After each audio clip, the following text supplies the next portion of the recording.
आइए आज हम बात करते हैं शिक्षा की प्रकृति की। शिक्षा की प्रकृति क्या है? Nature of education. जैसा कि आप सभी लोग जानते हैं कि शिक्षा आजीवन चलने वाली प्रक्रिया होती है। यह प्रक्रिया जब से बच्चा जन्म लेता है तब से लेकर के मृत्यु तक निरंतर चलती रहती है। जन्म से लेकर के मृत्यु तक चलने वाली यह प्रक्रिया मानी जाती है। शिक्षा केवल पुस्तकों या विद्यालयों तक ही सीमित नहीं होती है, बल्कि संपूर्ण जीवन में व्यक्ति जो भी ज्ञान प्राप्त करता है, जहाँ से भी प्राप्त करता है, जिस स्थान से भी या जिस व्यक्ति से भी प्राप्त करता है, वह शिक्षा कहलाती है। केवल पुस्तकों द्वारा प्राप्त ज्ञान ही शिक्षा के अंतर्गत नहीं आता है, बल्कि व्यवहारिक ज्ञान प्राप्त करना भी शिक्षा होता है। इसीलिए कहा गया है कि केवल पुस्तकी ज्ञान ही शिक्षा नहीं है, बल्कि हम अपने संपूर्ण जीवन में जो भी व्यवहारिक ज्ञान प्राप्त करते हैं या पुस्तकों द्वारा प्राप्त ज्ञान होता है, हमारे आस पड़ोस परिवार समाज से जो भी ज्ञान प्राप्त होता है वह शिक्षा के अंतर्गत आता है। तो शिक्षा की प्रकृति को इस प्रकार से बताया गया है कि शिक्षा एक सामाजिक प्रक्रिया है, सोशल प्रोसेस। मनुष्य समाज का एक प्राणी है। समाज के प्राणी होने के नाते मनुष्य के विभिन्न कर्तव्य होते हैं। समाज का एक आवश्यक अंग माना गया है। तो आवश्यक अंग होने के नाते शिक्षा को लेकर के, मनुष्य के इस समाज को लेकर के बहुत सारे कर्तव्य होते हैं जिसका पालन उसको करना पड़ता है। इसीलिए कहा गया है कि मनुष्य के व्यवहार में परिवर्तन व शिक्षा दोनों ही सामाजिक प्रक्रिया के रूप में होते हैं। जो समाज की आवश्यकताएं होती हैं उनके अनुसार छात्रों के विचारों और व्यवहारों में भी परिवर्तन होता रहता है। अतः यह कह सकते हैं कि शिक्षा के द्वारा ही छात्रों के सामाजिक जीवन का विकास संभव होता है। इस प्रकार हम यह मानेंगे कि शिक्षा एक सामाजिक प्रक्रिया है, क्योंकि वह समाज की आवश्यकताओं के अनुसार ही छात्रों के विचारों और व्यवहारों में परिवर्तन लाती है। जहाँ पे शिक्षा को एक सामाजिक प्रक्रिया माना गया है, वहीं दूसरी ओर शिक्षा को एक गतिशील प्रक्रिया भी माना गया है, डायनामिक प्रोसेस। गतिशील प्रक्रिया कैसे माना गया है? जहाँ व्यक्ति समाज में रहता है, वहीं ये बताया गया है कि समय के अनुसार शिक्षा की प्रक्रिया में परिवर्तन होता रहता है। जो शिक्षा के उद्देश्य होते हैं, उसकी शिक्षण विधियाँ होती हैं, उसका जो पाठ्यक्रम होता है वह परिवर्तित होता रहता है। तो शिक्षा को समाज की आवश्यकताओं के अनुसार जो परिवर्तन होता है, इसीलिए कहा गया है कि शिक्षा एक गतिशील प्रक्रिया है। क्योंकि जैसे ही समाज की डिमांड होती है, जो भी चीज़ हमारे लिए उपयोगी होती है, आवश्यकता के अनुसार ही उसमें समय और उद्देश्य और शिक्षण विधियों में परिवर्तन किया जाता है। तो इसलिए शिक्षा एक गतिशील प्रक्रिया मानी गई है। शिक्षा एक द्विध्रुवीय प्रक्रिया है। जॉन एडम्स ने कहा है कि शिक्षा एक द्विध्रुवीय प्रक्रिया है। इसमें एक ध्रुव शिक्षक होता है और दूसरा ध्रुव शिक्षार्थी होता है। यह शिक्षक और शिक्षार्थी के मध्य चलने वाली प्रक्रिया मानी जाती है। वो कैसे? क्योंकि इसमें शिक्षक होता है, उसका अपना अलग रोल होता है, शिक्षार्थी होता है, उसका अपना अलग रोल होता है। ये दोनों ही अपनी अपनी भूमिकाओं को अलग अलग तरीके से निर्वाह करते हैं। इसमें दोनों का होना आवश्यक होता है। शिक्षक और शिक्षार्थी दोनों का होना आवश्यक माना गया है। शिक्षक प्रभावित करता है और शिक्षार्थी उससे प्रभावित होता है। इस प्रकार हम यह कहेंगे कि शिक्षा एक द्विध्रुवीय प्रक्रिया होती है। इसमें दो ध्रुव होते हैं, एक शिक्षक होता है और दूसरा ध्रुव शिक्षार्थी होता है। जहाँ शिक्षा को द्विध्रुवीय प्रक्रिया माना गया है, वहीं दूसरी ओर शिक्षा को त्रिध्रुवीय प्रक्रिया भी माना गया है। अब त्रिध्रुवीय प्रक्रिया कैसे माना गया है? इसमें शिक्षक और शिक्षार्थी दो ध्रुव तो पहले से ही थे, इसमें पाठ्यक्रम को और शामिल कर लिया गया है। तो शिक्षक, शिक्षार्थी और पाठ्यक्रम, ये तीन ध्रुव हो जाते हैं। जॉन डीवी महोदय ने शिक्षा को त्रिध्रुवीय प्रक्रिया माना है।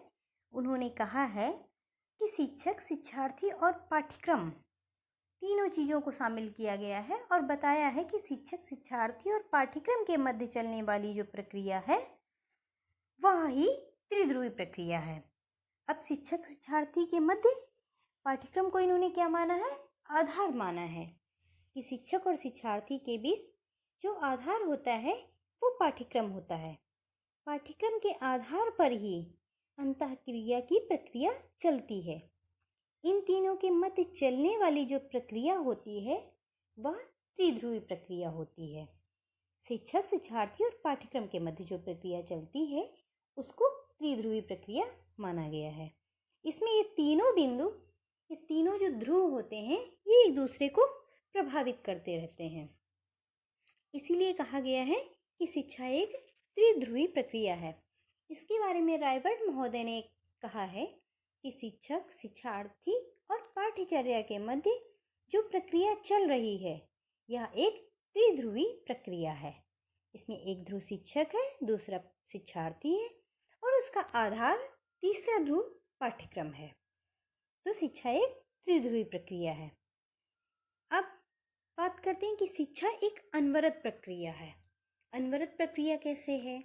या कभी न रुकने वाली प्रक्रिया है जो लगातार चलती रहती है। बालक जब से जन्म लेता है तब से लेकर के मृत्यु तक कुछ न कुछ सीखता रहता है, चाहे वह औपचारिक रूप से सीखे, अनौपचारिक रूप से सीखे या किसी भी माध्यम से सीखे, लेकिन जन्म से मृत्यु तक निरंतर वो जो सीखता रहता है वह एक अनवरत चलने वाली प्रक्रिया के अंतर्गत आता है। इसीलिए कहा गया है कि शिक्षा एक अनवरत प्रक्रिया है या कभी न रुकने वाली प्रक्रिया है। जहाँ शिक्षा को अनवरत प्रक्रिया माना गया है वहीं शिक्षा को एक विकासात्मक प्रक्रिया भी माना गया है। विकासात्मक प्रक्रिया कैसे माना गया है? शिक्षा एक विकास की प्रक्रिया है।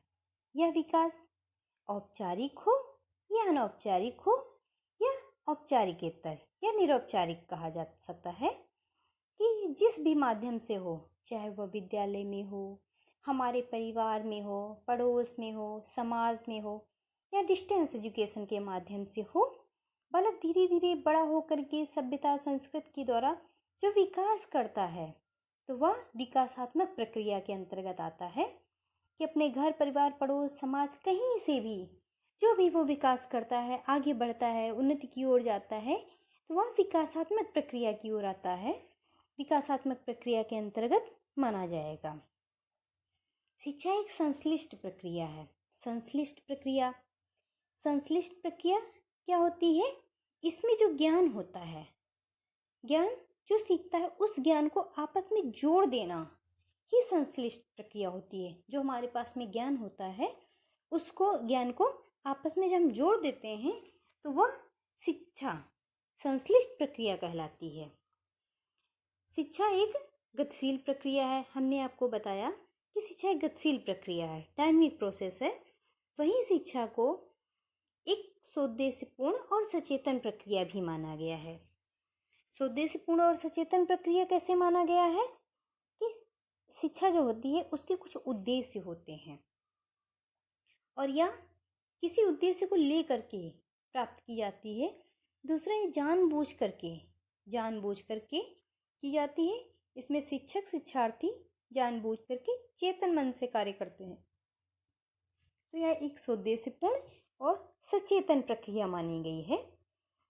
शिक्षा एक परिवर्तनशील प्रक्रिया है। हमने बताया था कि शिक्षा एक परिवर्तनशील प्रक्रिया है क्योंकि उसमें निरंतर परिवर्तन होता रहता है।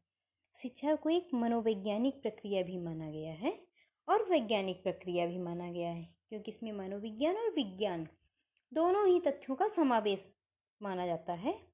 शिक्षा की जो प्रकृति होती है वह कलात्मक होती है या विभिन्न प्रकार की शैलियों से, कला से परिपूर्ण होती है। हमें किसी भी प्रकार का ज्ञान है, दूसरे वाले को कोई ज्ञान है, तो यह विभिन्न प्रकार की शैलियों से निर्मित होती है। शिक्षा की प्रकृति जो होती है वह भावात्मक भी होती है। भावात्मक कैसे होती है? क्योंकि भावों का निर्माण करती है, व्यक्ति के अंदर भावों का निर्माण करती है। हमारे भाव समाज में रह करके हमारी भावनाएं, हमारे भाव वो दूसरों के लिए कैसे हैं, हम किस तरीके से अपनी भूमिका का निर्वाह कर रहे हैं। तो शिक्षा की प्रकृति भावात्मक होती है। जहाँ शिक्षा की प्रकृति को भावात्मक माना गया है वहीं शिक्षा की प्रकृति को ज्ञानात्मक भी माना गया है। ज्ञानात्मक क्यों माना गया है? क्योंकि शिक्षा का जो एम होता है वह ज्ञान प्राप्त करना होता है या ज्ञान प्रदान करना होता है। जो शिक्षक होता है वह शिक्षार्थी को ज्ञान प्रदान करता है।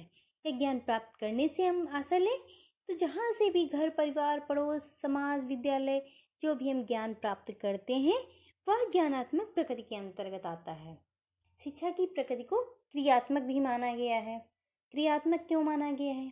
क्योंकि जो शिक्षा की क्रिया होती है उसको करने के लिए विद्यार्थी हमेशा तैयार रहता है, तत्पर रहता है।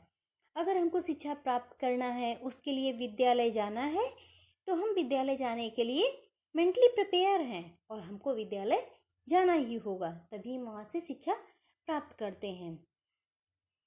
फॉर एग्जाम्पल, अगर हमको डॉक्टर बनना है, हम डॉक्टर बनना चाहते हैं, हम चाहते हैं कि आगे हम जा कर के डॉक्टर बने, टीचर बने, जो भी हमारा एम होता है, तो उसमें क्या होता है कि हमने ये सोचा कि हमें ये कार्य करना है, तो उस कार्य को करने के लिए हमें पूरी तरीके से मेंटली और फिजिकली प्रिपेयर रहना पड़ेगा। तो हम उस कार्य को करने के लिए उसी के अकॉर्डिंग क्रियाएं करते हैं, कार्य करते हैं, हम पढ़ाई लिखाई करते हैं, आगे जा कर के तब हम वहाँ पे पहुँच पाते हैं। तो इसके लिए क्या करता है कि विद्यार्थी को क्रिया के लिए तैयार करती है शिक्षा। शिक्षा की प्रकृति को सर्वांगीण प्रक्रिया भी माना गया है। शिक्षा सर्वांगीण विकास की प्रक्रिया है, क्योंकि यह सर्वांगीण विकास करती है। सर्वांगीण विकास कैसे कहती है कि यह बालक के अंदर ज्ञानात्मक, भावात्मक, क्रियात्मक सभी पक्षों का विकास करके उसे एक समाज का सुयोग्य और सभ्य नागरिक बनाती है। उसके अंदर उन सभी गुणों का विकास करती है जिससे इसका सर्वांगीण विकास हो सके, चाहे वो शारीरिक हो, चाहे वो मानसिक हो, चाहे वो आध्यात्मिक हो, चाहे वो सामाजिक हो, चाहे राजनैतिक हो, चाहे धार्मिक हो, किसी भी तरीके से, हर तरीके से संपूर्णता के साथ उसका विकास करती है। इसीलिए शिक्षा को सर्वांगीण विकास की प्रक्रिया माना गया है कि जब हम संपूर्ण तरीके से उसका विकास कर देंगे तो वह समाज का एक सुयोग्य नागरिक बन जाएगा और अपने कर्तव्यों का पालन अच्छे से कर पाएगा। अतः हम कह सकते हैं कि शिक्षा सीखने और सिखाने की प्रक्रिया होती है। इससे मानव समर्थ, सक्षम बनता है और वो एक समाज का एक ऐसा नागरिक बनता है, सुयोग्य नागरिक बनता है कि वह समाज में अपनी भूमिका को अच्छे से निभा सकता है, अच्छे से उसका निर्वाह कर सकता है और समाज की आवश्यकताओं के अकॉर्डिंग, जो समाज की आवश्यकता होती है उसके अनुसार अपनी कसौटी पे खरा उतरता है। तो नेक्स्ट टर्न पे हम अपने नेक्स्ट टॉपिक पे बात करेंगे।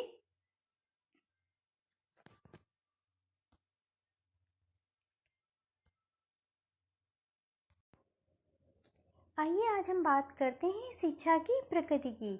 शिक्षा की प्रकृति क्या है? Nature of education. जैसा कि आप सभी लोग जानते हैं कि शिक्षा आजीवन चलने वाली प्रक्रिया होती है। यह प्रक्रिया जब से बच्चा जन्म लेता है तब से लेकर के मृत्यु तक निरंतर चलती रहती है। जन्म से लेकर के मृत्यु तक चलने वाली यह प्रक्रिया मानी जाती है। शिक्षा केवल पुस्तकों या विद्यालयों तक ही सीमित नहीं होती है, बल्कि संपूर्ण जीवन में व्यक्ति जो भी ज्ञान प्राप्त करता है, जहाँ से भी प्राप्त करता है, जिस स्थान से भी या जिस व्यक्ति से भी प्राप्त करता है, वह शिक्षा कहलाती है। केवल पुस्तकों द्वारा प्राप्त ज्ञान ही शिक्षा के अंतर्गत नहीं आता है, बल्कि व्यवहारिक ज्ञान प्राप्त करना भी शिक्षा होता है।